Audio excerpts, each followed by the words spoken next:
Welcome to the Lending Lounge, where closings are made simple. And one of the most frequent questions we got on the last video is, when is a good time to buy, Jose? The time to buy is here and now. Always has been, always will be. No matter when, what point in time in your life, you had to buy it. The answer I give most to especially young people is right now. If I could go back to when I was 24, 25, getting out of college, getting my first big boy job, thinking I was doing something, that would be what I would have told myself then. Go ahead, do what you got to do. Make sure you get a house. As a matter of fact, go get yourself a duplex, a triplex, a quadplex. Get the house, live in one side, rent out the other. When you find your significant other and you're ready to start a family, now you can leave, and now you've got an investment property that's going to self-pay for itself. Residual income. That's what bottom line, that's what it is. But the best time to buy is now. If you can afford the payment, right, you talk to the loan professional, hopefully one of us. Ask the questions. We pre-approve you, tell you what it is you can do, what you can't do, what you can qualify for, what you cannot qualify for. If that payment is good for you, then go ahead and buy now. There's rising rates in rents, right? So this is the typical reasons why people buy a house.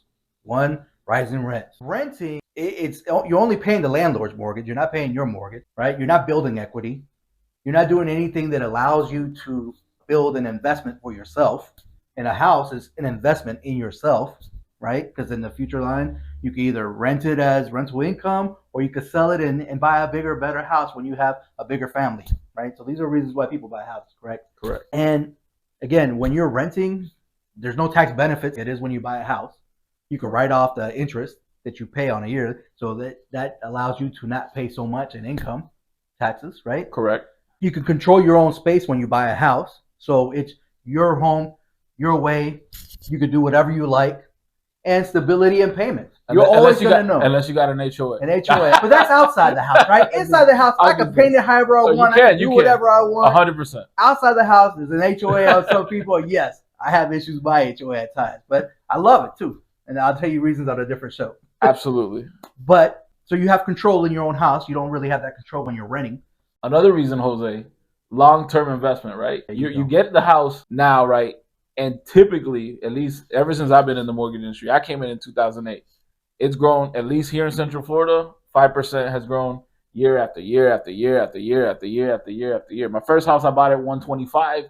When I sold it for almost $300,000. My second house that I bought for $300,000. Now it's worth almost $500,000, supposedly, is what they're saying.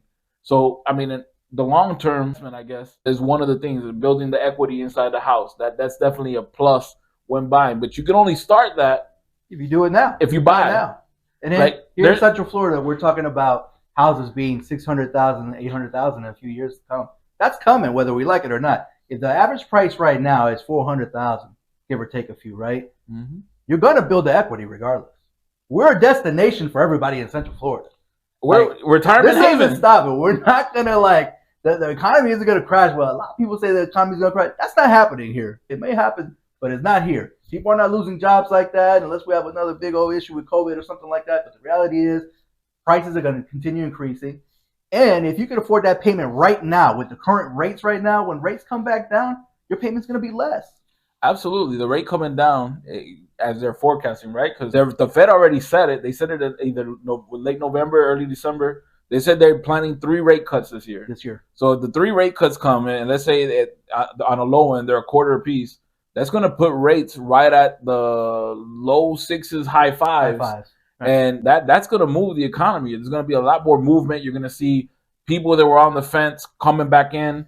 And I wouldn't be surprised, to be honest, just because the way we've been seeing the last 2 years or the last year and a half, we're going to see a price. We're going to see bidding wars. You guys might think we're crazy, but I think it's going to happen. I think that I believe with inventory being low, and then at that point people trying to jump in, you're just going to see that escalation, 1 over 1 over 1 over 1 over 1. And then the people coming from up north, we have a lot of people coming out of state that's bringing that money from out of state. They're selling their homes. They're coming down here retirement. That's happening. A lot of my clients are from that. And they're just driving up the prices too. Absolutely. So there's a lot of outside money coming in here. So again, what is the best time to buy? I believe the best time to buy is now. If you're a millennial out there watching, if you take anything away from this, I know, right? Buy now. Go buy yourself a duplex, a triplex, a quadplex. Just go ahead and start investing. You're by yourself. You can use the other side as income to qualify for the house. These are things that you can do now that 30, 40-year-old later, you're thanking your young version of you. If I could thank the young version of me, if I did that, I'd be the happiest person in the world.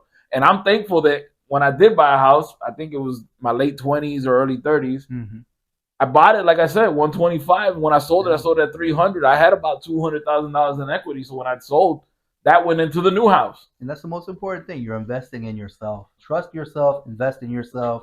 Realize that there is a future. It's not just here and now only, right? For sure. You got to think about the future. And that's the things that I think that a lot of people think millennials don't think about. But do that. Take this advice. Invest in yourself right now.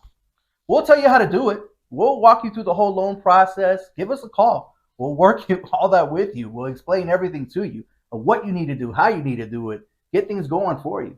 But buy now. Stop waiting. Stop renting. You're paying somebody else's mortgage anyways. Do yourself a favor and pay your own mortgage. Invest in yourself. Fire your landlord. Fire your landlord. That's what I say. Hashtag fire your landlord. Always. Always. And this is the Lending Lounge. Foreclosures are made simple.